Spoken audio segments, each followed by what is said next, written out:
মধুপুরে এক রাজা বাস করত। রাজার অনেকগুলো হাতি ছিল। এত সব হাতির মাঝে একটা ছিল সবচেয়ে বড় আর ভালো একটি হাতি। সেই হাতিতে করে রাজামশাই সবসময় চলাফেরা করত আর তাকে খুব ভালোবাসত। একদিন রাজার প্রিয় হাতিটি মারা গেল। রাজা অনেক দুঃখ হলো আর শেষে বলল, আমার প্রিয় হাতিটি মারা গেল, ওটাকে ফেলে দিয়ে আসো। তারপরে তার পায়ে বড় বড় দড়ি বেঁধে অনেক লোক মিলে তাকে মাঠে ফেলে দিয়ে এলো। সেই মাঠের কাছেই এক শেয়াল থাকতো। সে অনেক দিন পেট ভরে খেতে পায়নি। ইস, মাঠের মাঝখানে এত বড় একটা হাতি পড়ে থাকতে আমি কিনা খাবার খুঁজে খুঁজে মরছি। দিন দিন কেনই বা খাবার খুঁজে পাচ্ছি না। যাই, হাতিটাকেই খাই। মাঠের মাঝে মরা হাতি পড়ে থাকতে দেখে শেয়াল খুব খুশি হয় আর তাকে খেতে আরম্ভ করে। শেয়ালের এত খিদে পেয়েছিল যে সে খেতে খেতে হাতির পেটের মধ্যে ঢুকে গেল। তবুও তার খাওয়া শেষ হলো না। এমনি করে 2 দিন চলে গেল। তখনও সে হাতির পেটের মধ্যেই শুধু খাচ্ছে আর খাচ্ছে। আর এদিকে বাইরে থেকে সূর্যের আলো লেগে হাতির চামড়ার ছিদ্র ছোট হয়ে গেছে। আর এদিকে শেয়াল খেয়ে খেয়ে অনেক মোটাও হয়েছে।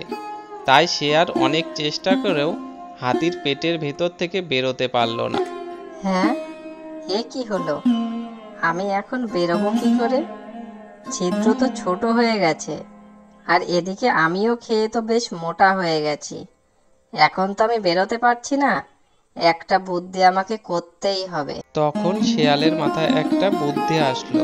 হাতির এই পেটে যদি ঘি মাখানো যায় তাহলে চামড়াটা নরম হয়ে যাবে, আর হাতির পেটের ছিদ্রটাও বেশ বড় হয়ে যাবে, আর আমিও বের হয়ে যেতে পারবো সহজেই। এমন সময় 3 জন চাষি হাতির পাশ দিয়েই যাচ্ছিল। শেয়াল হাতির পেটের ভিতর থেকে তাদের দেখে বলল, ওহে ভাই সকল, তোমরা রাজার কাছে একটা খবর পৌঁছে দিতে পারবে? মরা হাতির পেটের ভিতর থেকে এমন কথা শুনে তারা অবাক হয়ে গেল আর সেখানে দাঁড়ালো আর বলল, কি খবর দিতে হবে বলো। আমার পেটে যদি কেউ 50 কলসি ঘি মাখায় তাহলে আমি আবার উঠে দাঁড়াতে পারবো। চাষিরা জানতো না যে হাতির পেটের মধ্যে শেয়াল আছে। তারা মনে করলো এই কথাগুলো হাতি তাদের সাথেই বলল। তাই তারা আশ্চর্য হয়ে একে অপরকে বলল, শোন শোন, হাতি কি বলছে, চল চল আমরা রাজামশাইকে খবরটা দেই। রাজামশাই শুনলে খুবই খুশি হবে। তারা তখন রাজামশাইয়ের কাছে গিয়ে বলল, রাজামশাই রাজামশাই, আপনার সে মরা হাতি বলছে তার পেটে যদি 50 কলসি ঘি মাখানো হয় সে নাকি আবার উঠে দাঁড়াবে। তাড়াতাড়ি 50 কলসি ঘি পাঠিয়ে দিন। এ কথা শুনে রাজামশাই যে কি খুশি হলেন তা আর কি বলবো। তখন রাজামশাই মন্ত্রীকে বললেন, আমার হাতি যদি বাঁচে 50 কলসি ঘি আর কত বড় কথা, তোমরা 1000 কলসি ঘি নিয়ে যাও। মন্ত্রী যাও, ঘিয়ের ব্যবস্থা করো। আমার প্রিয় হাতি পেটে 1000 কলসি ঘি মাখাও। তখন 1000 কলসি ঘি নিয়ে লোকজন মাঠে উপস্থিত হলো। তারা সবাই মিলে হাতির পেটে ঘি মাখাতে লাগলো। 7 দিন খালি আনো ঘি আর ঢালো ঘি, তাছাড়া সেখানে আর কোনো কথা শোনা গেল না। এইভাবে লোকজন 7 দিন ধরে ঘি মাখাতে থাকে। শিয়াল দেখলো যে ঘি মাখাতে মাখাতে হাতির চামড়াটাও বেশ নরম হয়েছে, পেটের ছিদ্রটা বেশ বড় হয়েছে। এবার সে ইচ্ছা করলে বেরিয়ে আসতে পারবে।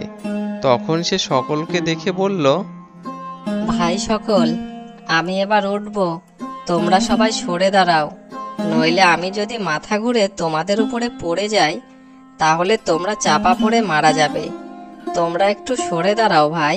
সেখানে উপস্থিত থাকা লোকজন মনে করলো হাতিই এ কথা বলছে। তখন সেখানে ভারী একটা গোলমাল শুরু হলো।